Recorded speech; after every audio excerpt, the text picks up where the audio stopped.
(2022년 5월 3일) 기대길 청소년부 아침 묵상하도록 하겠습니다. 오늘 하나님이 주신 말씀은 고린도전서 1장 18절에서 25절 말씀입니다.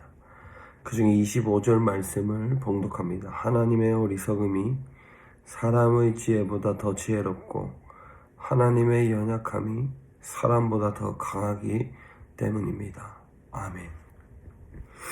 오늘 하나님은 우리에게 하나님의 지혜가 사람의 지혜보다 훨씬 더 뛰어나다고 말씀하고 있습니다. 아니, 비교조차 할 수 없는 분량의 지혜를 하나님께서 가지고 계시다고 말씀하고 있습니다.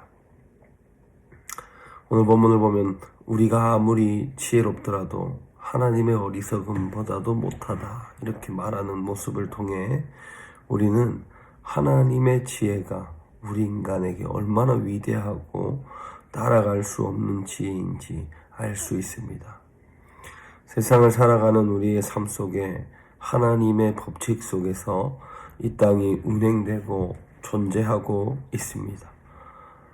이 땅에서 해가 뜨고 해가 지는 모든 것들, 우리 친구들이 잘 알고 있지만 정말 작은 부분까지도 하나님이 정해놓으신 법칙대로 이 땅은 움직이게 되어 있습니다.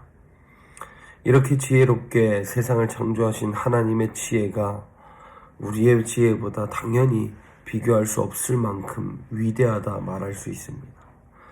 무엇보다 그리스도인에게 하나님의 지혜를 말씀하시는 것은 하나님의 지혜를 우리가 받아야 되기 때문입니다. 하나님의 지혜로 이 땅을 살아가야 되기 때문입니다. 무엇보다 하나님의 지혜로 우리가 힘을 입어 살아갈 때 우리의 삶이 하나님이 기뻐하시고 또 하나님의 섭리 속에서 하나님이 원하시는 삶의 선택을 우리가 할 수 있기 때문입니다.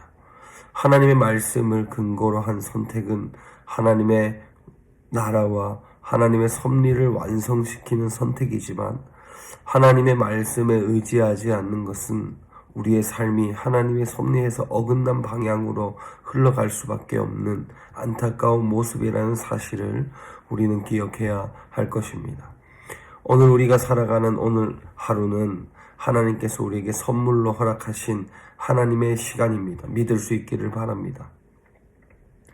하나님의 시간인 우리가 하나님의 시간 속에서 하나님의 기쁨과 하나님의 섭리를 위해 우리가 살아가야 하는 삶은 무엇보다 하나님의 말씀을 의지하고 지혜롭게 또 이번 한 주 말씀처럼 경청하여서 하나님의 말씀의 의미와 감정까지 이해하면서 우리가 하나님의 지혜를 덧입어 오늘 하루 살아가는 저와 여러분이 되기를 바랍니다. 기도합니다. 하나님 감사합니다. 오늘 말씀처럼 하나님의 지혜를 덧입게 하여 주시고 우리보다 위대한 지혜를 가지신 하나님의 지혜를 구하는 우리가 되게 하여 주옵소서. 예수님의 이름으로 기도드립니다. 아멘. 오늘 말씀처럼 하나님의 지혜를 덧입어 살아가는 우리가 되기를 바랍니다.